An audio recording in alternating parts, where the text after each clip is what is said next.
Proverbs 21 and 30. There is no wisdom, nor understanding, nor counsel against the Lord. Shalom, family. What's going on? Saint Salem coming back at you with some more precept. Sharpen iron with iron, divide and spoil among the flock. And today, the proverb precept that I want to deal with,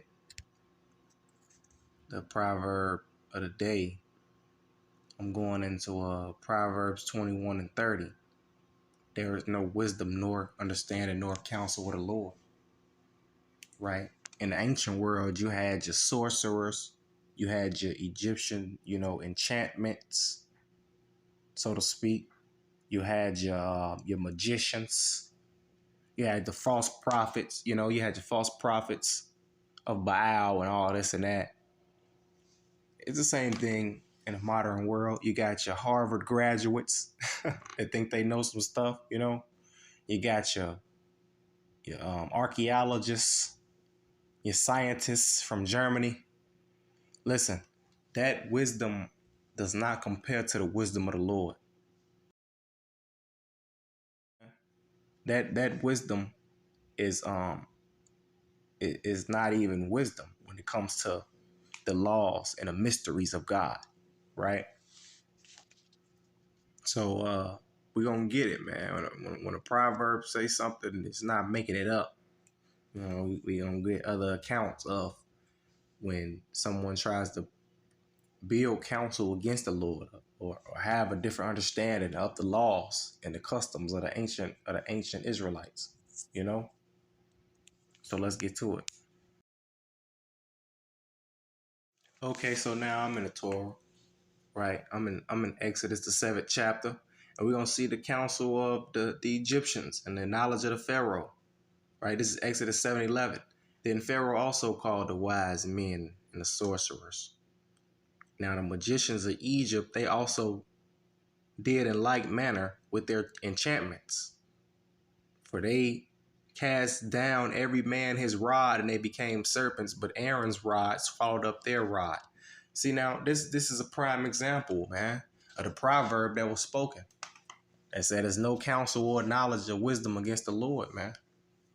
You see, the Egyptians, they had their enchantments. They had their magicians. They had what they thought was wisdom.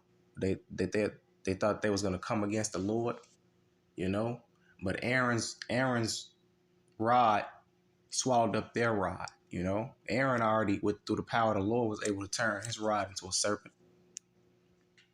They mocked it and tried to remix it, so to speak, but it didn't turn out well for them. It's embarrassing. These other nations, they try to come up with things.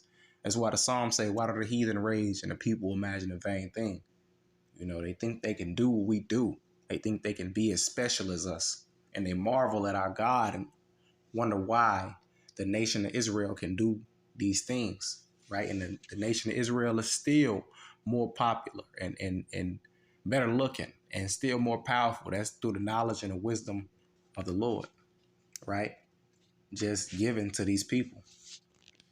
So yeah, this is one of the examples of no knowledge or counsel coming against the Lord, man. This is what the Lord's wisdom and all his power is smashing the other nations, smashing the other gods, This is one of the examples.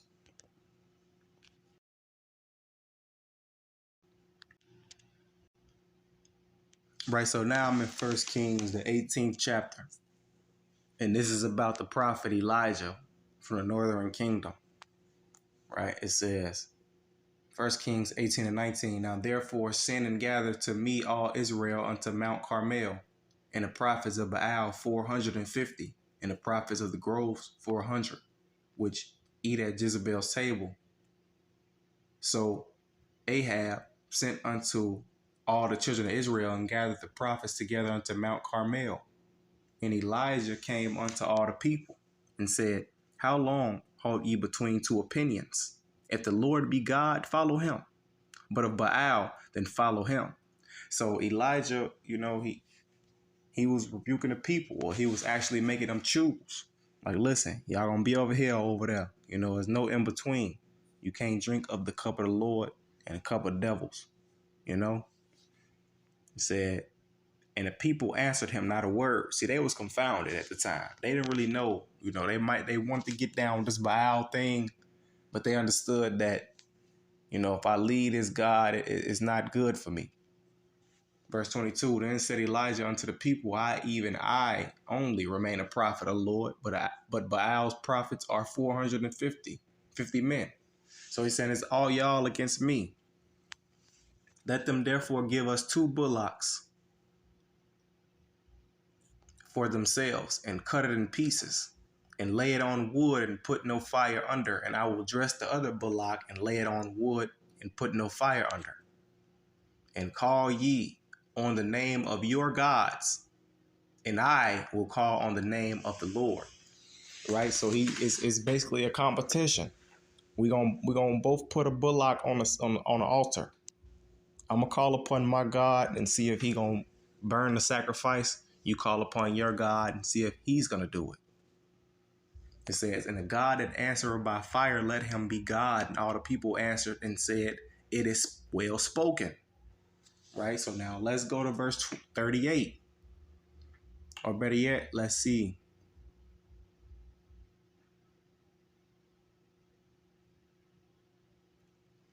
Okay, verse 25. And Elijah said unto the prophets of Baal, choose you 1 bullock for yourselves and dress it first. For ye are many, and call on the name of your gods, but put no fire under.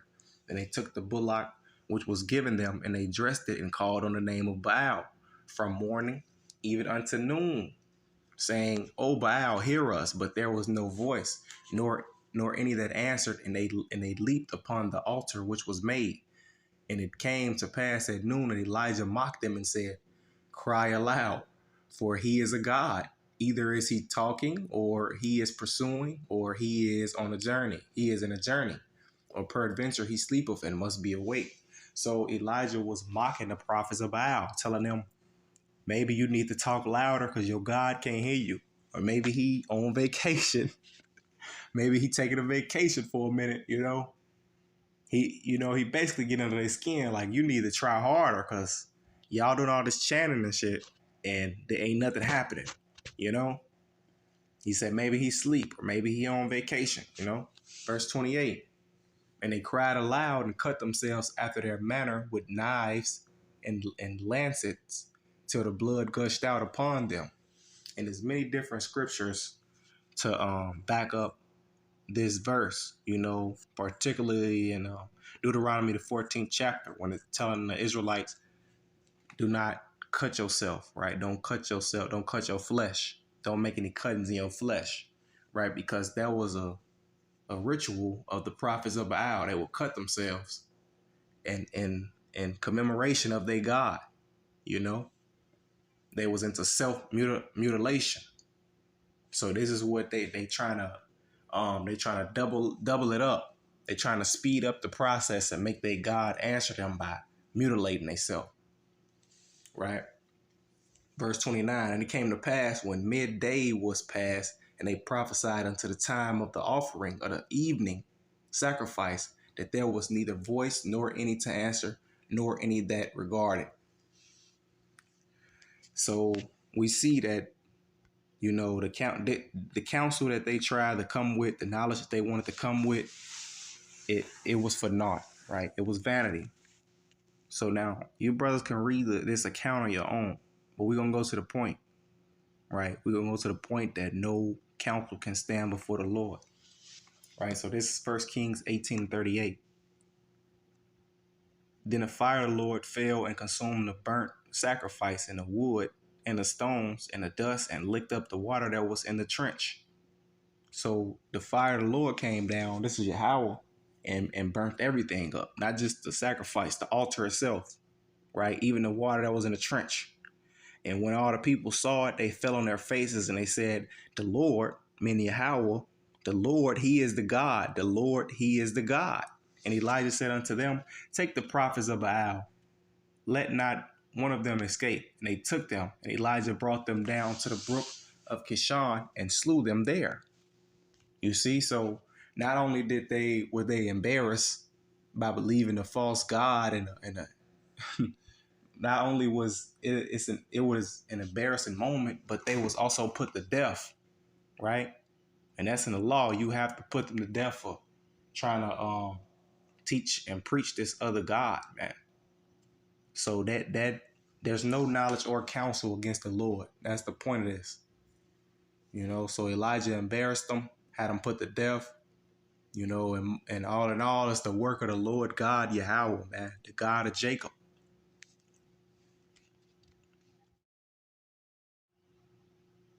Okay, so now we in Apostle Paul. We in the letter that he wrote to the church of Corinth. 1 Corinthians, the 3rd chapter, verse 18. He said, "Let no man deceive himself. If any man among you seemeth to be wise in this world, let him become a fool." So what is Paul saying right there?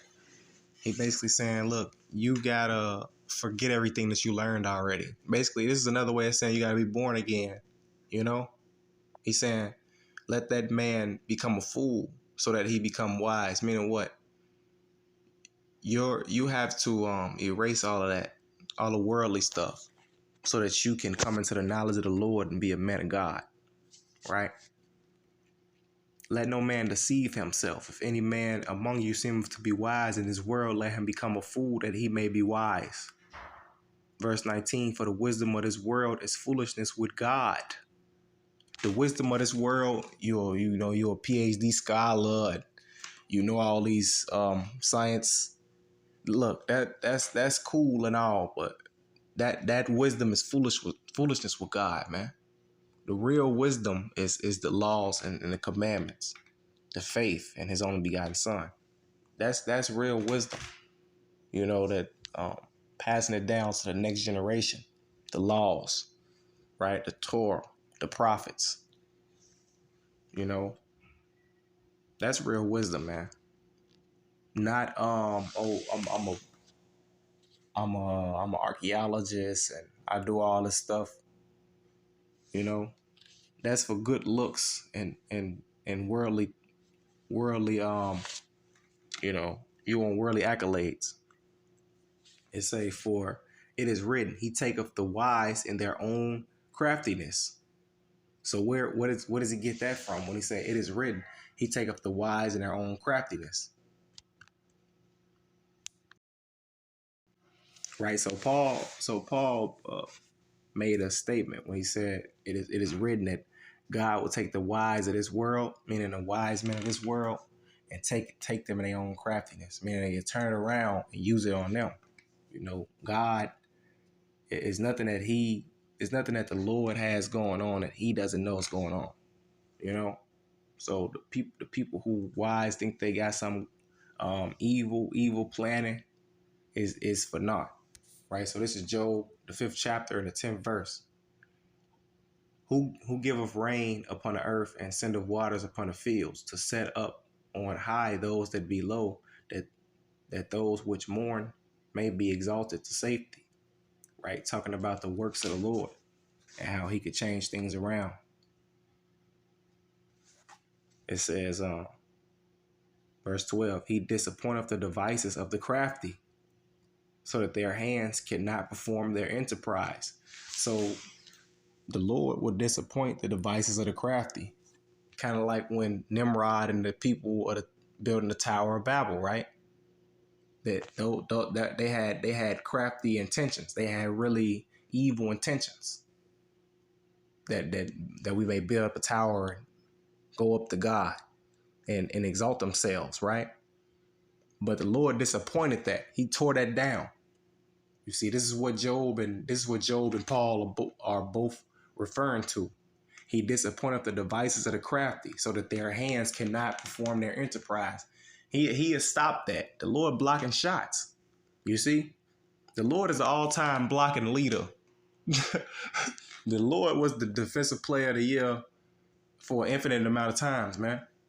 He's shutting things down defensively, right?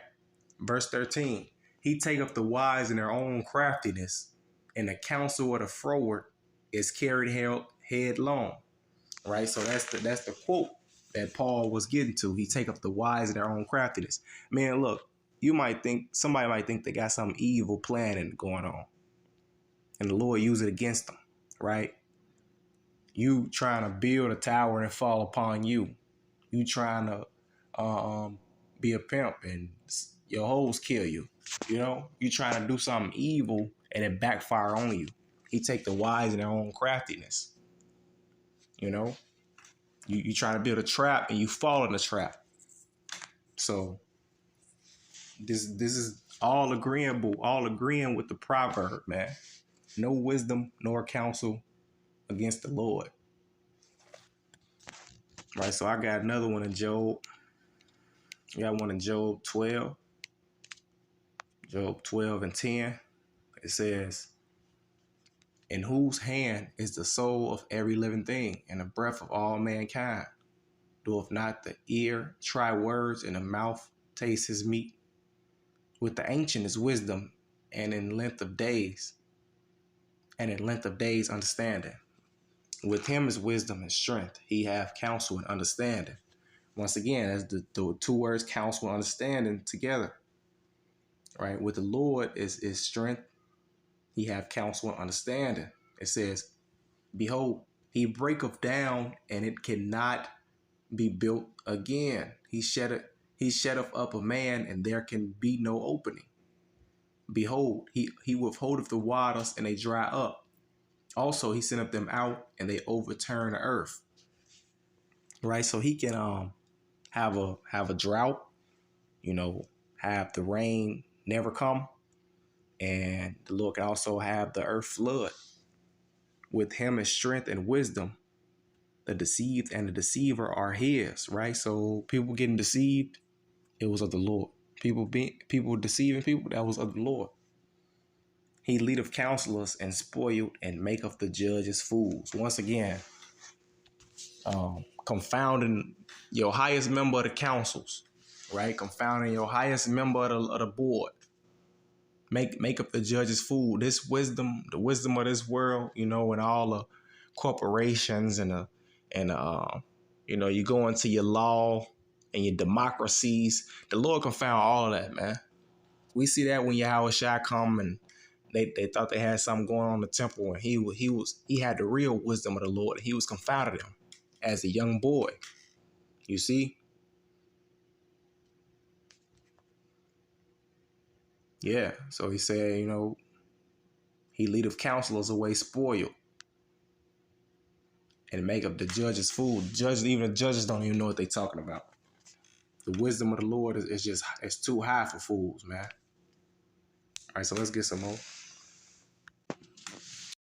Okay, so now I want to close out with this Paul's letter to the church of Ephesus. Ephesians, the 4th chapter and the 13th verse. Still touching on there not being any counsel against the Lord, and until we come into that, we will never really get fought, right? So it says, till we all come in the unity of the faith and of the knowledge of the Son of God, unto a perfect man, unto the measure of the stature of the fullness of Christ, that we henceforth be no more children, tossed to and fro, and carried about with every wind of doctrine, by the sleight of men, and cunning craftiness, whereby they lie in wait to deceive. So Paul is telling the Ephesians, look, until we come into this unity, we gonna be all over the place. Brothers gonna be in this doctrine over here. They gonna be in this doctrine over there, right? So when he say the fullness of Christ, that's why you got that's why we divided like that today, right? You got brothers who we Torah only. We don't believe in the Messiah and all this stuff, right? Then you got people who way on the left where they believe in the Messiah and they kind of they adding stuff to it, and it's a doctrinal thing, But Paul is saying, look, till we all come in the unity of the faith and of the knowledge of the Son of God, unto a perfect man, right? Because the law was speaking about a man who was supposed to come and die for the nation. So this is all one together. There's no division in the fullness of the faith. There's no, when you get the knowledge of the Lord, there's no counsel against the Lord. Meaning, even when you come into this thing, you still can't try to divide the word right. You know, it said that we henceforth be no more children tossed to and fro and carried about with every wind of doctrine.